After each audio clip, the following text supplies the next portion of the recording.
Hey guys, let's make cabbage stew together.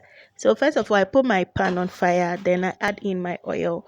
When the oil is hot enough, then I add in my sliced onions, then my powdered pepper. Today I'm using Kivo hot pepper. A shisho. So after my pepper, I add in my tomato puree or tin tomatoes. Yes, then I stir for a while, then I allow it to simmer for some time. Then I stir it again, then I add my sliced tomatoes. Then I stir again and cover it for some time for it to cook.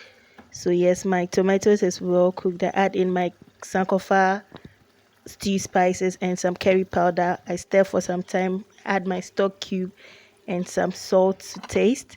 Then I add in my cabbage. Yes, then I stir and cover it for some time for it to cook as well.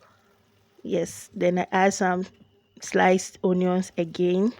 Now our stew is ready and I'm going ahead. Today I'm using minced chicken for the stew. So I'm going to fry my chicken and add it to the stew again. So when my oil is hot enough, I pour in the chicken, stir for a while. I used sankofa garlic and ginger spice for the chicken. Then when it was ready, I poured it inside the stew, and finally our stew is ready. So I'm eating this with some yam, and you are all invited.